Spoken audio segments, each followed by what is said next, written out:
ಓಂ ಶ್ರೀ ಗುರು ಬಸವಲಿಂಗಾಯ ನಮಃ. ಪಾವನ ಸಾನ್ನಿಧ್ಯವನ್ನು ವಹಿಸಿದಂತಹ ಪರಮ ಪೂಜ್ಯ ಶ್ರೀ ಬಸವಾನಂದ ಮಹಾಸ್ವಾಮೀಜಿಯವರ ಪಾದ ಕಮಲಗಳಿಗೆ ಶಿರಸಾಷ್ಟಾಂಗ ನಮಸ್ಕಾರಗಳನ್ನು ಅರ್ಪಣೆ ಮಾಡ್ತಾ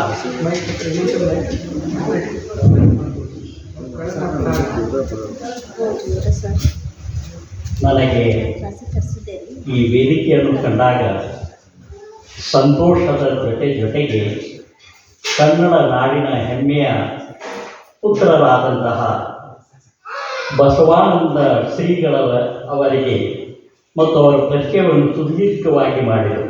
ನಿಜವಾಗಿಯೂ ಹೆಮ್ಮೆ ಪಡ್ತಕ್ಕಂತಹ ಮಾತು. ನಾನು ಈ ಕಾರ್ಯಕ್ರಮಕ್ಕೆ ಈಗಾಗಲೇ ಒಮ್ಮೆ ಬಂದು ಹೋಗಿದ್ದೇನೆ. ಆದರೂ ಪೂಜ್ಯರ ಒಂದು ಆಜ್ಞೆಯ ಮೇರೆಗೆ ಶಿರಸಾ ವಹಿಸಿ ಬರಲು ಇಚ್ಛೆ ಮಾಡಿದಾಗ ನಾನು ಕಟ್ಕೋಳದ ಸಹಕಾರಿ ಬ್ಯಾಂಕಿನ ಜನರಲ್ ಮ್ಯಾನೇಜರ್ ಆದಂತಹ TP ಮನೋಳಿ ಸಾಹೇಬರ ಒಂದು ಪರಿಚಯವನ್ನು ಅಪ್ಪ ಅವರಿಗೆ ಹೇಳಿದಾಗ ಅವರನ್ನು ಈ ಬಾರಿ ಅವರೇ ಅಧ್ಯಕ್ಷತೆ ಅಥವಾ ಮುಖ್ಯ ಅತಿಥಿಗಳಾಗಲಿ ಅನ್ನುವಂಥ ಭರವಸೆಯ ಮಾತನ್ನು ಹೇಳಿದಾಗ ಅವರು ಕೂಡ ಪದೇ ಪದೇ ಕೇಳ್ತಾ ಇದ್ದರು, ಮಣಗುಟ್ಟಿಯ ಈ ಶ್ರೀಮಠವನ್ನು ನೋಡಬೇಕು, ಪೂಜ್ಯರ ದರ್ಶನವನ್ನು ಪಡೀಬೇಕು ಅನ್ನುವಂಥ ಭಾವನೆ. ಹೀಗಾಗಿ ಎತ್ತನಿಂದ ಎತ್ತ ಸಂಬಂಧ ಎನ್ನುವ ರೀತಿಯಲ್ಲಿ ರಾಮದುರ್ಗದಲ್ಲಿ ಒಂದು ಕಾರ್ಯಕ್ರಮದಲ್ಲಿ ಪೂಜ್ಯರನ್ನು ನಮ್ಮ ಅಣ್ಣ ಅವರು ಕಂಡಿದ್ದು ದೂರದಿಂದಲೇ ಕಂಡು ಬಹಳ ಆನಂದ ಪುಳಕಿತರಾಗಿ ಇವರ ಮಾತುಗಳನ್ನು ಕೇಳಿ ಪ್ರಭಾವಿತರಾಗಿ ಯಾವಾಗಲಾದರೊಮ್ಮೆ ಬರಬೇಕು ಎನ್ನುವಂತಹ ಒಂದು ಆತುರತೆಯನ್ನು ತೋರಿಸಿದಾಗ ಮೊನ್ನೆ ಶರಣಬಸವ ಚೋಳಿನವರ ಜೊತೆಗೆ ಅಪ್ಪ ಅವರ ಕಡೆಗೆ ಬಂದಾಗ ಈ ಮಾತನ್ನು ಹೇಳಿದರು. ನಿಜವಾಗಿಯೂ ಆಗ TP ಮನೋಳಿಯವರ ಒಂದು ದೂರವಾಣಿಯ ಕರೆಯನ್ನು ಫೋನ್ ನಂಬರ್ ಕೊಡ್ರಿ ಅದು ನನಗಿಷ್ಟ ಆಶ್ಚರ್ಯ ಆಯ್ತು ರೀ. ನಾವು ಪೆನ್ನು ಹಾಳಿ ತೆಗೆದುಕೊಳ್ಳುವ ಪೂರ್ವದಲ್ಲೇ ಅವರು ಆಯ್ತು ರೀ 2 ನಂಬರ್ ಹೇಳಿದ ಕೂಡಲೇ ಎಲ್ಲವನ್ನು ತಡಮಾಡದೆ ಹೇಳಿಬಿಟ್ಟೆ, ಯಪ್ಪ ಇದ್ದರೆ ಹೇಳಬೇಕು ಇಂಥ ಪೂಜ್ಯರಂತೋ ಅಂತ ನೋಡಿ ಎಂಥ ಸಾಧಕರು. ಆದ್ದರಿಂದ ಅದು ನನಗೆ ಕೊಟ್ಟ ವಿಷಯದ ಕುರಿತು ಮಾತನಾಡುವುದಕ್ಕಿಂತ ಪೂರ್ವದಲ್ಲಿ ಈ ಪ್ರಶಸ್ತವಾದಂತಹ ನಿಸರ್ಗದ ಪರಿಸರದಲ್ಲಿ ನಮಗಂತೂ ಇಲ್ಲೇ ಇರಬೇಕು ಎನ್ನುವ ರೀತಿಯಲ್ಲಿ ಭಾವ ತುಂಬಿ ಬರ್ತಾ ಇದೆ. ಪದೇ ಪದೇ ಕರೆತಿರ್ತಾರೆ ಅಪ್ಪ ಅವರು, ಬನ್ನಿ ಪಾದಯಾತ್ರೆ ಮಾಡೋಣ, ಈ ನಿಸರ್ಗದ ರಮಣೀಯ ಸೌಂದರ್ಯದಲ್ಲಿ ಕಾಲ ಕಳೆಯೋಣ ಅಂತಿರ್ತಾರೆ. ಆದರೆ ಹಿಂದೆ ಸಿದ್ದೇಶ್ವರ ಅಪ್ಪ ಅವರು ಕೂಡ ಸಾಕು ಬಿಡ್ರಿ ಸಂಸಾರ ಬಂದು ಬಿಡ್ರಿ ಅಂತಿತ್ತು. ಇದನ್ನು ಕೇಳಿ ಇವರಿಬ್ಬರ ಮಾತುಗಳನ್ನು ಕೇಳಿ ಟಿಕೆಟ್ ಓಡಿ ಬರಬೇಕು ಅನ್ನುವ ರೀತಿಯಲ್ಲಿ ಮನೆತನದಲ್ಲಿ ಏನೂ ಆಘಾತ ಆಗಿಲ್ಲ ಅನ್ನಾನ ನಾನು ಬಂದಿಲ್ಲ. ನಾನು ಕೂಡ ಪೂಜ್ಯರ ಹಾಗೆಯೇ ಬರವಣಿಗೆಯಲ್ಲಿ ತೊಡಗಿ ದಿನನಿತ್ಯ ಒಂದು 10 ಪುಟ ಬರೀಲ್ಲ ಅಂತ ಸಮಾಧಾನ ಇಲ್ಲ. ಹೀಗಾಗಿ ನಾನು 200ರ ಮೇಲ್ಪಟ್ಟು ಪುಸ್ತಕಗಳನ್ನು ನಿಮ್ಮೆಲ್ಲರ ಆಶೀರ್ವಾದವಾಗಿ ರಚನೆ ಮಾಡಿದೆ. ಅದನ್ನು ನನ್ನ ಒಂದು ನಿಷ್ಠೆ, ಆ ತಾಳ್ಮೆ, ಸತತ ಅಧ್ಯಯನ, ಯಾವಾಗ ಆರೋಗ್ಯದಿಂದ ಧಾರವಾಡಕ್ಕೆ ಬಂದೆನೋ 14 ವರ್ಷ ಮುಗೀತಾ ಬಂದ. ಹಾಗೆ ಬರೀತಾ ಇನ್ನೊಂದು ಬರೆಯೋಣ ಅಪ್ಪ ಅವರ ಗ್ರಂಥಗಳನ್ನು ದೊರೆತಷ್ಟು ಓದಿದ್ದೇನೆ ಮತ್ತು ಅವರ ಕುರಿತು ಕೆಲವು ಲೇಖನಗಳನ್ನು ಬರೀತಾ ಇದ್ದೇನೆ ಮತ್ತು ಪುಸ್ತಕಗಳ ವಿಮರ್ಶೆಯನ್ನು ಮಾಡಿದ್ದೇನೆ ಕೆಲವೊಂದು. ಈಗ ನಿರೂಪಣೆ ಮಾಡ್ತಾ ಹೇಳಿದ್ರಲ್ಲ, ವಚನ ಪ್ರದಯ ವಚನಾಂಕಿತಗಳ ವೈಶಿಷ್ಟ್ಯ ಮತ್ತು ವೈವಿಧ್ಯ ಸಂಪುಟ 1ರ ಕುರಿತು ಮಾತನಾಡಬೇಕು ಅಂತ ಮೊದಲು ತಯಾರಿ ಮಾಡ್ಕೊಂಡಿದ್ದೆ. 7 ಪುಟ ಬರ್ಕೊಂಡು ಬಂದಿದ್ವಿ ಪೂಜ್ಯರೇ. ಅದನ್ನು ಇವರು ನಿರೂಪಣೆ ಮಾಡ್ತಾ ಹೇಳಿದ್ದಾರೆ. ನಿಜವಾಗಿ 30 ಅಧ್ಯಾಯಗಳು ಅದರ ಬಗ್ಗೆ ಮತ್ತೊಂದು ದಿವಸ ಮಾತಾಡೋಣ. ಈಗ ನಾನು ಬಂದದ್ದು ವೈದ್ಯ ಸಂಗಣ್ಣ, ವೈದ್ಯ ಮತ್ತು ದಾಸೋಹಿ ಸಂಗಣ್ಣ 6 ಜನ ಬರ್ತಾರೆ. ಆ ಒಂದು ವಿಷಯಕ್ಕೆ ಆಯ್ತು. ಆದರೆ ಸಮಯದ ಅಭಾವಕ್ಕೆ ನಾನು ಸ್ಪಂದಿಸಬೇಕು. ಇಲ್ಲಿ ಮೊದಲನೇದಾಗಿ ಈ ಆಮಂತ್ರಣ ಪತ್ರಿಕೆ ನೋಡಿದ ಕೂಡಲೇ ಇಲ್ಲಿರುವಂತಹ 177ನೇ ಮಾಸಿಕ ಶಿವಾನುಭವ ಗೋಷ್ಠಿ ಇದು. ಅನುಭವ ಅಂದರೆ ಹೀಗಿರ್ಬೇಕು ಅನ್ನೋದಕ್ಕೆ ಮಾದರಿ ಇವತ್ತಿನ ಕಾರ್ಯಕ್ರಮ. ಯಾಕೆ ಅಂತಂದರೆ ನಾವು ಧಾರವಾಡದಲ್ಲಿ ಬೇರೆ ಟ್ರಸ್ಟು ಅಥವಾ ವಿಶ್ವವಿದ್ಯಾಲಯದ ಮಟ್ಟದಲ್ಲಿ ವಿದ್ಯಾವರ್ಧಕ ಸಂಘದಲ್ಲಿ ಸಾಕಷ್ಟು ಉಪನ್ಯಾಸ ಮಾಡಿ ಬರ್ತಿರ್ತೀವಿ. ನಿಮ್ಮ ಹಾಗೆಯೇ ಹಿರಿಯರು ಕೂಡಿರ್ತಾರೆ ವಿನಃ ಯುವಕರು ಮಾತ್ರ ಯಾರೂ ಅಲ್ಲಿ ಹಾಜರಾಗುತ್ತಿಲ್ಲ.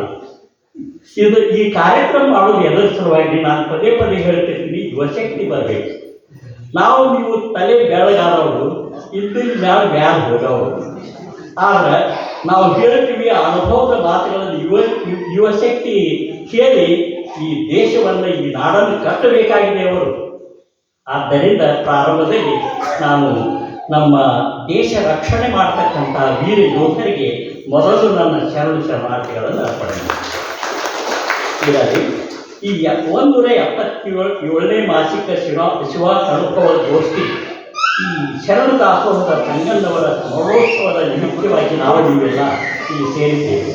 ಪೂಜ್ಯರ ಪಾದಗಳಿಗೆ ಮತ್ತೊಮ್ಮೆ ನಾನು ನತಮಸ್ತಕನಾಗುತ್ತಾ ಮುಖ್ಯ ಅತಿಥಿಗಳಾದಂತಹ ಡಾಕ್ಟರ್ GM ಲಿಂಗರಾಜ್ ಅವರು ಬೆಂಗಳೂರಿಂದ ಬಂದಿದ್ದಾರೆ ಮತ್ತು ಸನ್ಮಾನ್ಯ ಶ್ರೀ TP ಮಡೋಳೆಯವರು, ಅವರು ಒಬ್ಬ ಮಹಾನ್ ಸಾಧಕರು, ಸಮಾಜ ಸುಧಾರಕರು.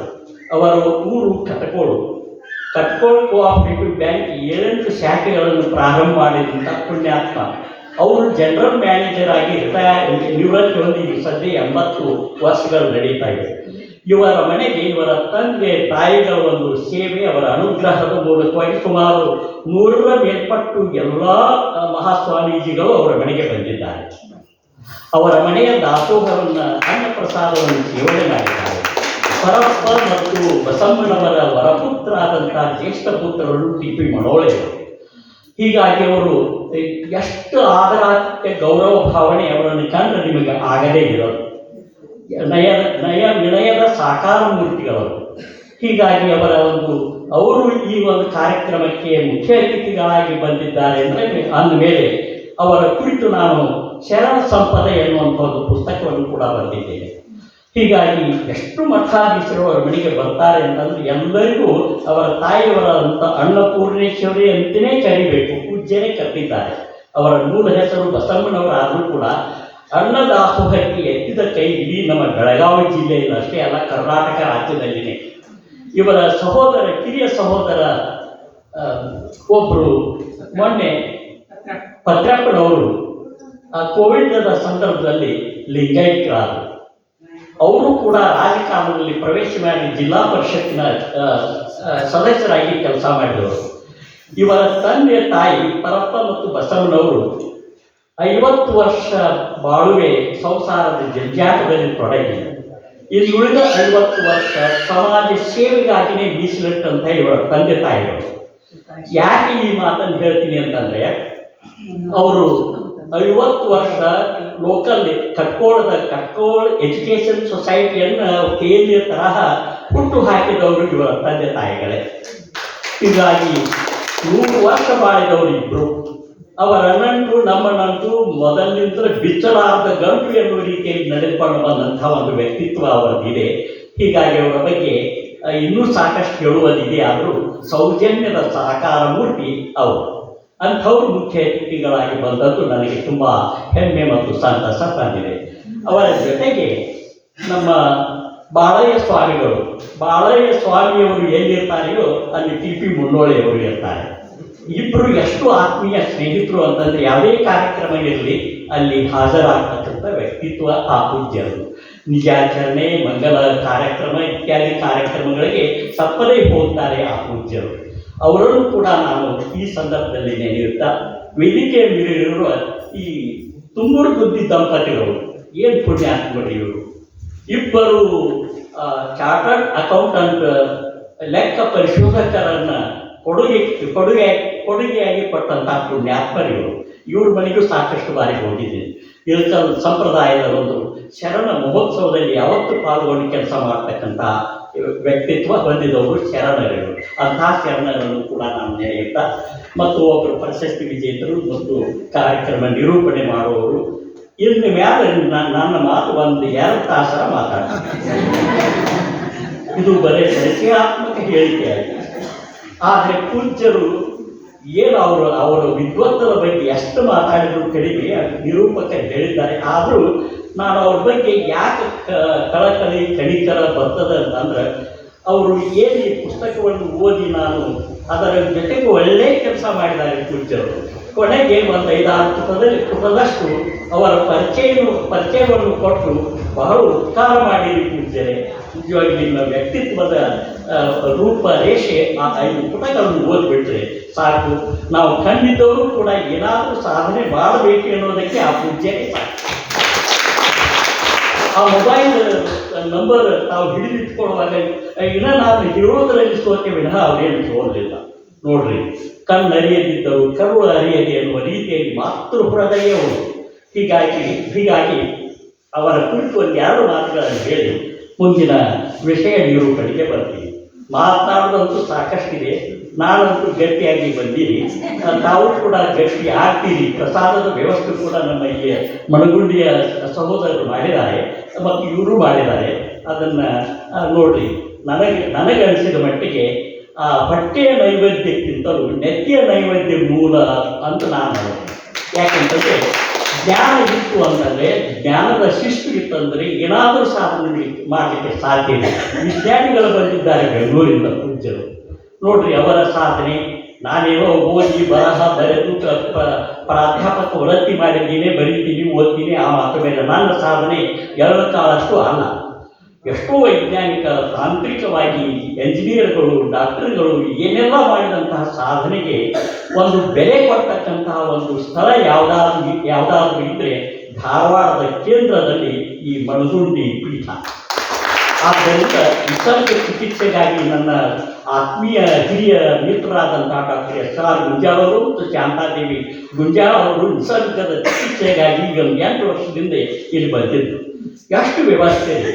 ಅವರು ಪೂಜ್ಯರು ವಿಶೇಷವಾಗಿ ಪ್ರವಚನ ಪಾಠ ಇತ್ಯಾದಿಗಳಿಗೆ ಹಾಜರಾಗಿ ಬೇರೆ ಬೇರೆ ಊರುಗಳಿಗೆ ತಿರುಗಾಟ ಮಾಡ್ತಾಯಿದ್ರು. ಆಗ ನಾನೊಮ್ಮೆ ಬಂದು ಹೋಗಿದ್ದೇನೆ ಪೂಜ್ಯರೇ. ಇವರು SR ಗುಂಜಾಳ್ ಅವರು ಹೇಳಿದರು, ಏನು 6 ದಿವಸದೊಳಗೆ ನಮ್ಮ ಮೈಯಾನ ಬಿಟ್ಟು ಹೋದ್ರು. ಅಂದ್ರೆ ಜಡ ಕಾಯಿಲೆ. ಯಾಕೆ ಅಂತಂದರೆ ನಮ್ಮನ್ನು ಪೂರ್ಣ ಉಪವಾಸ ಕೆಳಗೆ ಬಿಟ್ರಿ ಅಪ್ಪಾಜಿಯವರು. ಹೌದ್ರಿ, ಮತ್ತು ಇದು ಡಸ್ಟ್ಬಿನ್ ಥರ ಬಟ್ಟೆಗೆ ಎಲ್ಲ ಹಾಕಿದರೆ ಏನು ಪ್ರಯೋಜನ ಇದೆ? ಸ್ವಲ್ಪ ಅದಕ್ಕೂ ಅಕ್ಕ ಮಹಾದೇವಿ ಒಂದು ಕಡೆ ಹೇಳ್ತಾರೆ, ಅನ್ನವನ್ನು ತಿಂಡಿ ಮಾಡಿ ಸೇವಿಸಿರಯ್ಯ, ಸ್ವಲ್ಪ ತಿನ್ನೋದ್ರಿ, ಆ ಗಂಟಲ ಬಟ್ಟೆ ಹಾಕಿ ಕೈಗೆ ಹೊತ್ತು ತಿನ್ನಬಾರದು ಅಂತ ಹೇಳಿದಂಥ ಮಾತು. ಅಂದರೆ ಎಷ್ಟು ಬೇಕೋ ಅಷ್ಟನ್ನು ಸೇವನೆ ಮಾಡಿದರೆ ಮಾತ್ರ ಆರೋಗ್ಯವಂತರಾಗಿ ಮಾಡಲಿಕ್ಕೆ ಪೂಜ್ಯರ ಒಂದು ಆಶೀರ್ವಾದವೇ ಸಾಕ್ಷಿ. ಅಂಥ ಪೂಜ್ಯರು ಇವರ ತಂದೆ ತಾಯಿಗಳು ಕನಕಪ್ಪ ಜಯಮ್ಮನವರು. ಇವರು ಬೇಲೂರು ತಾಲೂಕಿನ ಗೊತ್ತಿದೆ. ಇವರು ಲಿಂಗಾನಂದ ಮತ್ತು ಮಾತಾಜಿಯವರ ಒಂದು ದೀಕ್ಷೆಯ ಮೂಲಕವಾಗಿ ಅವರೆಲ್ಲ ಇದನ್ನು ಮಾಡಿದ್ರು.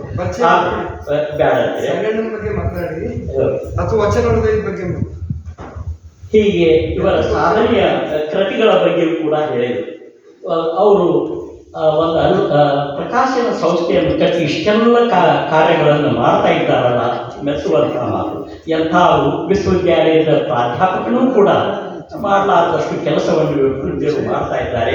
ಆಧ್ಯಾತ್ಮ ಭಕ್ತಿ ಉಗಮದ ಕೇಂದ್ರವಾಗಿ ಈ ನಿಸರ್ಗದ ರಮಣೀಯ ಸೌಂದರ್ಯ ಸವಿಯುವ ಒಂದು ಸುಂದರ ಪಾವನ ಸುಕ್ಷೇತ್ರವಾಗಿದೆ ಈ ಮಣಗುಂಡಿಯ ಈ ಬಸವಾನಂದ ಶ್ರೀಗಳವರ ಈ ಒಂದು ಮಹಾಮಣಿ. ಒಂದು ಕಡೆಗೆ ಆ ಮಾತನ್ನು ಹೇಳಲೇಬೇಕು. ಬಸವಾದಿ ಶರಣರ ವಚನಗಳನ್ನು ನಾವು ಮೆಲುಕು ಹಾಕ ಹೋಗುವಾಗ ಬಹುಶಃ ಒಂದು ಸಮಗ್ರ ವಚನ ಸಂಪುಟಗಳನ್ನು 14 ಸಂಪುಟಗಳು ಬರ್ತಾವೆ. ಒಂದು ಸಂಕೀರ್ಣ ಅಥವಾ ವಿಶ್ಲೇಷಣೆ ಮಾಡ್ತಕ್ಕಂಥ ಸಂಪುಟ 15ರಲ್ಲಿ ಒಂದು ಕೆಳಗೆ ಬರ್ತದೆ. ಅಂದ್ರೆ ಆ 12ನೇ ಶತಮಾನದ ಬಸವಾದಿ ಶರಣರು ರಚನೆ ಮಾಡಿದಂಥ ಒಂದು ಸಿದ್ದರಾಮೇಶ್ವರ ಒಂದು ವಚನದಲ್ಲಿ ಹೀಗೆ ಹೇಳ್ತಾರೆ: ಅಲ್ಲಯ್ಯಗಳ ವಚನ 280 ಕೋಟಿ, ಅಪ್ಪಯ್ಯಗಳ ವಚನ 4,36,000 ಕೋಟಿ, ಯಲ್ಲಮ್ಮಯ್ಯಗಳ ವಚನ ನೀಲಮ್ಮನ ವಚನ 1,11,000, ಗಂಗಾಂಬಿಕೆ ವಚನ 1,08,000, ಮಡಿವಾಳಯ್ಯನ ವಚನ 3,300,000, ಆಮೇಲೆ ಹರಪನಪ್ಪಯ್ಯನ ವಚನ 11,000, ಮರುಳು ಸಿದ್ಧನ ವಚನ 68,000.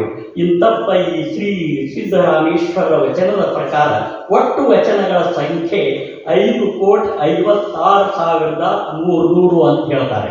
ಅಂದ್ರೆ 5.5 ಕೋಟಿ ವಚನಗಳು ಅಂದಿನ ಕಾಲಘಟ್ಟದಲ್ಲಿ ಶರಣರು ರಚನೆ ಮಾಡಿದ್ದಾರೆ. ಆದರೆ ನಮಗೆ ಬರ್ತವುಗಳೆಷ್ಟು 15 ಸಂಪುಟಗಳಲ್ಲಿ ಇರ್ತಕ್ಕಂಥವುಗಳು 14,967.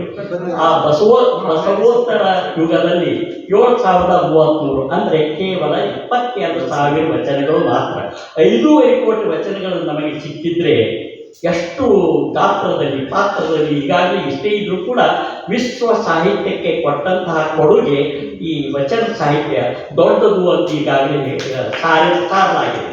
ಆದ್ದರಿಂದ ಪುಣ್ಯಾತ್ಮರೇ, ಅದು ಇಷ್ಟು ವಚನಗಳನ್ನು ರಕ್ಷಣೆ ಮಾಡಿದವರ ಕಾಲಘಟ್ಟದಲ್ಲಿ ತಮಗೆಲ್ಲ ಚರಿತ್ರೆ ಗೊತ್ತು. ಬಸವಣ್ಣವರ ಕ್ರಾಂತಿಯ ಸಂದರ್ಭದಲ್ಲಿ ಚನ್ನಬಸವಣ್ಣ, ಆಮೇಲೆ ಅಲ್ಲಂ ಪ್ರಭುದೇವರು ಮತ್ತು ಶರಣರು ಈ ಕಡೆಗೆ ಕಾದ್ರೋಳಿಯ ಮೂಲಕವಾಗಿ ಉಳಿವಿಗೆ ಹೋಗುವಾಗ ಧಾರವಾಡಕ್ಕೆ, ಹುಬ್ಬಳ್ಳಿಗೆ ಹೀಗೆಲ್ಲ ಶರಣರು ಹಂಚಿ ಹೋದರು. ಅವರು ಬರುವಾಗ ಜೋಳಿಗೆಯಲ್ಲಿ ಅಥವಾ ತೊಟ್ಟಿಲುಗಳಲ್ಲಿ ಅವುಗಳನ್ನು ತೆಗೆದುಕೊಂಡು, ಆ ವಚನ ಕಟ್ಟುಗಳನ್ನು ತೆಗೆದುಕೊಂಡು ಮನೆಗೆ ಹಂಚ್ತಾ ಹೋದರು. ಅವು ಅಳಿದು ಉಳಿದ ಕೆಲವೊಂದು ವಚನ ಕಟ್ಟುಗಳನ್ನು ಡಾಕ್ಟರ್ ಫಗು ಹೊಳಕಟ್ಟೆ ಅವರು ಬನಹಟ್ಟಿಯ ಒಬ್ಬ ತಮ್ಮಣ್ಣಪ್ಪ ಚಿಕ್ಕೋಡಿಯವರ ಅಳಿಯಂದಿರು. ಅವರಿಗೆ ಒಂದು ಈ ಕೆಲಸವನ್ನು ಮಾಡಪ್ಪ, ನೀನು ಎಲ್ಲೆಲ್ಲೂ ಮುಗಿಸಿ ಇವೆಲ್ಲ ಮಾಡಿ ಏನು ಪ್ರಯೋಜನ ಇಲ್ಲ. ಒಬ್ಬ ನ್ಯಾಯಾಧೀಶ ಆಗ್ಬೋದು, ಸುಪ್ರೀಂ ಕೋರ್ಟದ ನ್ಯಾಯಾಧೀಶ ಆಗ್ಬೋದು, ಆದರೆ ಈ ವಚನ ಸಾಹಿತ್ಯವನ್ನು ನೀವು ಸಂಗ್ರಹ ಮಾಡಿರಿ, ಸಂಪಾದನೆ ಮಾಡಿರಿ, ಪ್ರಕಟಣೆ ಮಾಡಿರಿ ಅಂದಾಗ ಅದೇ ರೀತಿಯಾಗಿ ನಡ್ಕೊಂಡವರು ತಮ್ಮಣ್ಣಪ್ಪ ಚಿಕ್ಕೋಡಿಯವರ ಮಗಳು ಭಾಗೀರಥಿ ಬಾಯಿ ಅವರ ಧರ್ಮ ಪತ್ನಿ. ಹೀಗಾಗಿ ಬಿಜಾಪುರ ಗೋಲ್ ಗುಮ್ಮಟ ಪ್ರಸಿದ್ಧ ಇರಬಹುದು ಬಿಜಾಪುರ, ಆದರೆ ವಚನ ಗುಮ್ಮಟಕ್ಕೆ ಪ್ರಸಿದ್ಧಿಗೆ ತಂದವರು ಸನ್ಮಾನ್ಯ ಡಾಕ್ಟರ್ ಫಗು ಹೊಳಕಟ್ಟಿಯವರು. ಈ ರೀತಿಯಾಗಿ ಈ ವಚನ ಸಾಹಿತ್ಯದ ಗುಟ್ಟನ್ನು ನಾವು ಹೇಳ್ತಾ ಹೋಗುವಾಗ ವಿಷಯದ ಕಡೆಗೆ ಬರೋಣ. ಸಂಗಣ್ಣ ಹೆಸರಿನ ಶರಣರು 6 ಜನ ಬರ್ತಾರೆ. ಪೂಜ್ಯರು ಈ ಮಾತನ್ನು ಈ ವಿಷಯವನ್ನು ಪಟ್ಟುಕೊಂಡೆ ನಾನು ಎಲ್ಲ ಕಡೆಗೆ ತಡಕಾಡಿದೆ. ಆದರೆ ವಚನ ಸಂಪುಟಗಳಲ್ಲಿ ಮಾತ್ರ 7ನೇ ಸಂಪುಟದಲ್ಲಿ ಈ ವಿಷಯ ಇತ್ತು. ಜೇಡು ದಾಸಿಮಯ್ಯ ಇದ್ದಾರೆ, ಇನ್ನಿತರ ವಚನಕಾರರು ಇದ್ದಾರೆ. ಆದರೆ ನನಗೆ ವಿಸ್ಮಯ ಆದದ್ದು ನಿಜವಾಗಿ ಇಂಥ ಒಂದು ಉಪನ್ಯಾಸ ನೀಡಲಿಕ್ಕೆ ಅವಕಾಶ ಕೊಟ್ಟಿದ್ದಕ್ಕೆ ಪೂಜ್ಯರಿಗೆ ನಾನು ಶಿರಸಾಷ್ಟಾಂಗ ನಮಸ್ಕಾರಗಳನ್ನು ಅರ್ಪಣೆ ಮಾಡ್ತೀನಿ. 1-2 ವಚನಗಳಲ್ಲ, ಎಷ್ಟೋ ಅನಾಮಧೇಯ ವಚನಕಾರರು ಆಗಿ ಹೋಗಿದ್ದಾರೆ. ಆದರೆ ಈ ದಾಸೋಹಿ ಸಂಗಣ್ಣ 101 ವಚನಗಳನ್ನು ರಚನೆ ಮಾಡಿದ್ದಾರೆ. ಅವರ ವಚನಗಳು ನಿಜವಾಗಿಯೂ ಅಲ್ಲಮ ಪ್ರಭು, ಅಕ್ಕ ಮಹಾದೇವರ ವಚನಗಳಿಗಿಂತಲೂ ಒಂದು ಸ್ವಲ್ಪ ತೊಡಕು ಉತ್ಕೃಷ್ಟ ಅವ. ಒಂದೊಂದು 2 ಪುಟದಷ್ಟು ಒಂದು ವಚನ ಅಂದರೆ. ಹೀಗೆ 101 ವಚನಗಳನ್ನು ಓದ್ತಾ ಹೋಗುವಾಗ ನನಗೆ ಅನಿಸಿದಂಥ ಕೆಲವು ಮಾತುಗಳನ್ನು ಈ ಸಂದರ್ಭದಲ್ಲಿ ಹೇಳಿ ಬಯಸ್ತೀನಿ. ಹಾಗಾದರೆ ಆ 6 ಸಂಗಣ್ಣನವರು ಯಾರು? ಈ ಮಹಾಮನೆಗೆ ವೈದ್ಯ ಸಂಗಣ್ಣ ಅಂತಲೂ ಕೂಡ ಇಲ್ಲಿ ಔಷಧ ಉಪಚಾರದ ಬಗ್ಗೆ ಹೇಳಿದ್ದಾರೆ. ಇಲ್ಲಿ ಬಾಲ ಸಂಗಣ್ಣ ಕಮಠೇಶ್ವರ ಲಿಂಗ ವಚನದ ಅಂಕಿತ ಮೂಲಕ 8 ವಚನಗಳನ್ನು ರಚನೆ ಮಾಡಿದ್ದಾನೆ. ವೇದಮೂರ್ತಿ ಸಂಗಣ್ಣ 10 ವಚನಗಳನ್ನು ಲಲಾಮ ಭೀಮ ಸಂಗಮೇಶ್ವರ ಲಿಂಗ ಎಂಬ ವಚನಾಂಕಿತದೊಂದಿಗೆ ರಚನೆ ಮಾಡಿದ್ದು ಇದೆ. ವೈದ್ಯ ಸಂಗಣ್ಣನ 20 ವಚನಗಳ ಮಾತ್ರ ಇವೆ. ಮಹಾಶಂಕರ ಪ್ರಿಯ ಸಿದ್ದರಾಮೇಶ್ವರ ಎಂಬ ಅಂಕಿತದಲ್ಲಿ ನಿವೃತ್ತಿ ಸಂಗಣ್ಣ ಇವನ 3 ವಚನಗಳು ಮಾತ್ರ ಸಿಗ್ತವೆ. ನಿವೃತ್ತಿ ಸಂಗಯ ಮತ್ತು ನಿವೃತ್ತಿ ಸಂಗಯನೆಂದೇ ಖ್ಯಾತಿ ಬಂದಿದ್ದವರು. ಇವರ ಈ ರೀತಿಯಾಗಿ ಬರ್ತಾ ಹೋಗುವಾಗ 6ನೇದವರು ದಾಸೋಹ ಸಂಗಣ್ಣ ಎನ್ನುವಂಥವರು. ಇವರ ಬಹುಶಃ ಅದರ ಬಗ್ಗೆ ವಿಚಾರ ಮತ್ತು ವಿಮರ್ಶೆ ಮಾಡ್ತಾ ಹೋಗ್ತೀನಿ. ಆದರೆ ವಚನ ಸಾಹಿತ್ಯವನ್ನು ಡಾಕ್ಟರ್ ಸೋಮನಾಥ್ ಯಾಳವಾರ್ ಅವರು ಒಂದು ಜನಪದ ಸಾಹಿತ್ಯದಲ್ಲಿ ವಚನಕಾರರು ಅಂತ ಬರ್ತಾರೆ. ಆ ಪುಸ್ತಕವನ್ನು ಅಕಸ್ಮಾತಾಗಿ ತೆರೆದು ನೋಡಿದಾಗ ಅದರಲ್ಲಿ ಒಬ್ಬ ಮುಗ್ಧ ಸಂಗಯ್ಯ ಅಂತ ಒಬ್ಬ ವಚನಕಾರ ಬರ್ತಾನೆ. ಆದರೆ ತ್ರಿಪದಿಯ ಪದ್ಯಗಳಲ್ಲಿ ಆತನ ಕುರಿತು ಬಂದಿದ್ದಾರೆ ವಿನ ಈ ವಚನ ರಚನೆ ಮಾಡಿದ್ದು ಕಾಣಿಸಿಗೋದೇ ಇಲ್ಲ. ಇರಲಿ, ಇಂಥ ದಾಸೋಹ ಮೂರ್ತಿಯಾದಂತಹ ಅನ್ನ ಸಂತರ್ಪಣೆ ಮಾಡುವುದು ಇವನ ಕಾಯಕವಾದ್ದರಿಂದ ನಾನಿಂದು ಮುಗ್ಧ ಸಂಗಯ್ಯ ಮತ್ತು ಆತನನ್ನು ಬಿಟ್ಟು ನಾನು ನೇರವಾಗಿ ಅವರ ದಾಸೋಹಿ ಸಂಗಣ್ಣನ ಬಗ್ಗೆ ಹೇಳಲಿಕ್ಕೆ ಪ್ರಯತ್ನ ಮಾಡ್ತೀನಿ. ಈ ದಾಸೋಹಿ ಸಂಗಣ್ಣನ ಕುರಿತು ನನಗೆ ನಿಜವಾಗಿಯೂ ಬಹಳ ಕಳವಳ, ಕನಿಕರ ಮತ್ತು ಆಶ್ಚರ್ಯ ಎಲ್ಲ ಆಗ್ತದೆ. ಯಾಕೆಂದರೆ 101 ವಚನಗಳನ್ನು ಒಂದೊಂದಾಗಿ ಓದ್ತಾ ಹೋಗುವಾಗ ಅವರ ಕುರಿತಾಗಿ ಕೆಲವು ಸಾಲುಗಳಲ್ಲಿ ಪರಿಚಯ ಸಿಗ್ತದೆ. ಅದು ವಚನ ಸಂಪುಟದಲ್ಲಿ. ಇನ್ನೆಲ್ಲಿಯೂ ತಡಕಾಡಿದ್ರು ಹುಡುಕಾಡಿದ್ರು ಸಿಗಲೇ ಇಲ್ಲ ಪೂಜ್ಯರೇ. ಆದರೆ ನನಗೆ ಪಲ್ಕು ಹೊಳಕಕ್ಕೆ ಅವರ ಸಂಪುಟಗಳಿದ್ದರೆ ಅದರಲ್ಲಿ ಸಿಕ್ತಿತ್ತೇನೋ. ಆದರೆ ಅದು ನನ್ನಲ್ಲಿ ಇರಲಾರದಕ್ಕೆ ಈಗ ಯಾರ ಕಡೆ ಅದರಲ್ಲೂ ಇಲ್ಲ. ಆದರೆ ಅದೇ ಒಂದು ಸಿಕ್ಕ ದೊರೆತಷ್ಟು ವಿಷಯ ವಿನ್ಯಾಸವನ್ನು ಅವರ ಪರಿಚಯಕ್ಕಿಂತ ಅವರು ಪಟ್ಟ ಸಾಧನೆ ಮುಖ್ಯ. ಅವರ ವಚನಗಳ ಸಂಖ್ಯೆಯನ್ನು ಗಮನಿಸಿದಾಗ ನಿಜವಾಗಿಯೂ ಹೌಹಾರಬೇಕು. ಅವರ ಬಗ್ಗೆನೇ ಒಂದು PhD ಮಾಡುವಷ್ಟು ವಿಷಯ ನಿರೂಪಣೆ ಮಾಡಿದ್ದಾರೆ. ಯಾಕೆ ಈ ಮಾತನ್ನು ಹೇಳ್ತೀನಿ ಅಂದರೆ, ಮಾರ್ಕಂಡೇಯ ದೊಡಮಣಿಯವರು ರಾಮದುರ್ಗವೇ ಅವರು ಶಿಕ್ಷಕರಾಗಿ 29 ವರ್ಷ ಇಲ್ಲಿ ಬಂದಿದ್ದರು. ಅವರು ಕಕ್ಕಯ್ಯನ ಜೀವನ ಸಾಧನೆಯ ಕುರಿತು PhD ಮಾಡಿದ್ದಾರೆ. ಅಲ್ಲಿ ಕಕ್ಕಯ್ಯನ ವಚನಗಳು ಕೇವಲ 6 ವಚನಗಳಿವೆ ಪೂಜ್ಯರೇ. ಆದರೆ ಅದರ ಮೇಲೆ ನನಗೆ ಅದನ್ನು ಸ್ವಲ್ಪ ನೋಡಿ ಅದನ್ನು ಸರಿಯಾಗಿದೆಯೋ ಇಲ್ಲೋ ಅಂತ ನನಗೆ ಕಳೆದ 5-6 ವರ್ಷಗಳ ಹಿಂದೆ ಪಟ್ಟಿದ್ದು ನೋಡಲಾಗಿ 250 ಪುಟ ಬರೆದಿದ್ದು. ಆಗ ಇಷ್ಟು 6 ವಚನಗಳನ್ನು ಮುಂದಿಟ್ಟುಕೊಂಡು ಕಕ್ಕಯ್ಯನವರ ಜೀವನ ಸಾಧನೆಯ ಹೆಜ್ಜೆ ಗುರುತುಗಳನ್ನು ಅವರು ಮಹಾಪ್ರಬಂಧವನ್ನು ವಿಶ್ವವಿದ್ಯಾಲಯಕ್ಕೆ, ಕರ್ನಾಟಕ ವಿಶ್ವವಿದ್ಯಾಲಯಕ್ಕೆ ಅದನ್ನು ಮಂಡನೆ ಮಾಡಿದಾಗ ಮೊನ್ನೆ ತಾನೇ 12 ವರ್ಷದ ನಂತರ ಅದು ಅವಾರ್ಡ್ ಆಯಿತು. ಇರಲಿ, ಭಾಳ ಚಲೋ ಆಯ್ತು. ನಿನ್ನೆ ಬಂದು ಅವ್ರು ಪೇಡೆ ಕೊಟ್ಟು ಇರಲಿ ನೀವೆಲ್ಲ ಪರಿಶೀಲನೆ ಮಾಡಿಕೊಡ್ತೀರಿ, ಹಿಂಗಾಯಿತು ಅಂತೆಲ್ಲ ಹೇಳಿದರು. ಅಂದರೆ ಇದರ ಮೇಲೆಯೂ ಕೂಡ ಒಬ್ಬ PhD ಮಾಡುವಷ್ಟು ವಿಷಯ ವಿನ್ಯಾಸವಿದೆ. ಆದ್ದರಿಂದ ಯಾರಾದರೂ ಪುಣ್ಯಾತ್ಮರು ಇದ್ದರೆ ಅಂತಹ ಒಂದು ವಸ್ತು ವಿನ್ಯಾಸವನ್ನು ಪೂಜ್ಯರ ಮತ್ತು ನನ್ನ ಒಂದು ಸಹಾಯದೊಂದಿಗೆ ತಾವು ಮಾಡಬಹುದು. ಹಾಗಾದರೆ ದಾಸೋಹದ ಸಂಗಮ ಇದು ಒಂದು ಕಾಯಕವು. ದಾಸೋಹ ಮನೆಯಲ್ಲಿ ಅದಾರ ನೋಡ್ರಿ, ಎಷ್ಟು ಜನ ಸೇವಕರು, ಆಫೀಸ್ ಬೇರರ್, ನೀಲಮ್ಮನಂಥವರು, ಇನ್ನುಳಿದ ವ್ಯಕ್ತಿಗಳಿದ್ದರೂ ಕೂಡ ದಾಸೋಹ ಮನೆಯದ್ದು ಬಹಳ ಮಹತ್ವದ ಒಂದು ಕೆಲಸ. ಬಂದವರಿಗೆ ಅನ್ನ ನೀಡೋದು, ಬಡಿಸೋದು, ತಾವು ಮಾತ್ರ ನಿರಾಹಾರಿಗಳಾಗಿ ಸೇವೆ ಮಾಡ್ತಿರ್ತಾರೆ. ಹಾಗೆ ಇಲ್ಲಿ ದಾಸೋಹದ ಮನೆಯಲ್ಲಿ ಇರುವ ಹಾಗೆ ಇದು ಓದ್ತಾ ಇರುವಾಗ ಈ ಶ್ರೀಮಠದ ಒಂದು ದಾಸೋಹದ ನೆನಪೇ ನನಗಾಯಿತು. ಅದಕ್ಕಾಗಿ ಲಿಂಗ ಮಧ್ಯ ಜಗತ್ ಸರ್ವಂ ಎಂಬಂತೆ ವಿಶ್ವದ ಚರಾಚರ ವಸ್ತುಗಳಲ್ಲಿ ಈ ಲಿಂಗದಲ್ಲಿ ಅಂದರೆ ಬಸವಣ್ಣನವರು ಸ್ಥಾಪಿಸಿದ ಇಷ್ಟಲಿಂಗದಲ್ಲಿಯೇ ಅಡಗಿದೆ. ಆದ್ದರಿಂದ ಅವರು ಕರುಣಿಸಿದ ದೀಕ್ಷೆಯಾಗಿ ನೀಡಿದ ಅಂಗೈಯಲ್ಲಿ ಇಷ್ಟಲಿಂಗದ ತ್ರಿಕಾಲ ಪೂಜೆ ನಡೆಯಬೇಕೆಂದು ಬೋಧಿಸಿದವರು. ಅಂದಿನಿಂದ ಇಂದಿನ ತನಕವೂ ಇಷ್ಟಲಿಂಗ ಪೂಜೆ ಗುರು ಲಿಂಗ ಜಂಗಮದಿಂದ ನಡೆದುಕೊಂಡು ಬಂದಿದೆ. ಅಷ್ಟಾವರಣವೇ ದೇಹ, ಪಂಚಾಚಾರವೇ ಪ್ರಾಣ, ಷಷ್ಠಲಗಳೇ ಆತ್ಮವೆಂಬ ತ್ರಿವೇಣಿ ತತ್ವಗಳ ಅಡಿಯಲ್ಲಿ ಲಿಂಗಾಯತ ಧರ್ಮವು ಮುನ್ನಡೆದು ಬಂದಿದೆ. ತಮಗೆಲ್ಲ ಗೊತ್ತಿದ್ದ ವಿಷಯ. ಗುರುಲಿಂಗ ಜಂಗಮ ಪ್ರಸಾದ ಪಾದೋದಕ ವಿಭೂತಿ ರುದ್ರಾಕ್ಷಿ ಮಂತ್ರ ಅಷ್ಟಾವರಣಗಳಾದರೆ ಲಿಂಗಾಚಾರ ಸದಾಚಾರ ಸಮಾಚಾರ ಗಣಾಚಾರ ಶಿವಾಚಾರ ಪ್ರತ್ಯಾಚಾರಗಳು ಇವು ಪಂಚ ಆಚರಣೆಗಳು. ಇವೇ ನಿಜವಾದ ಆಚರಣೆಗಳು. ಷಟ್ಸ್ಥಳಗಳು ಲಿಂಗಾಯತ ಸಾಧಕನ ಆಧ್ಯಾತ್ಮಿಕ ಅನುಭವದ ಸಾರವನ್ನು ತಿಳಿಸುತ್ತದೆ. ಇಲ್ಲಿ 6 ಸ್ಥಳಗಳು ಪರಮಾತ್ಮನನ್ನು ಹೊಂದುವ ಷಟ್ ಸ್ಥಳಗಳು: ಭಕ್ತ ಸ್ಥಳ, ಮಹೇಶ ಸ್ಥಳ, ಪ್ರಸಾದಿ ಸ್ಥಳ, ಪ್ರಾಣಲಿಂಗಿ ಸ್ಥಳ, ಶರಣ ಸ್ಥಳ, ಐಕ್ಯ ಸ್ಥಳ. ಇವುಗಳನ್ನು ಅನುಸರಿಸಿ ಶರಣನ್ನು ಪಾಲಿಸಬೇಕಾದ ತತ್ವಗಳು ಇವೆ.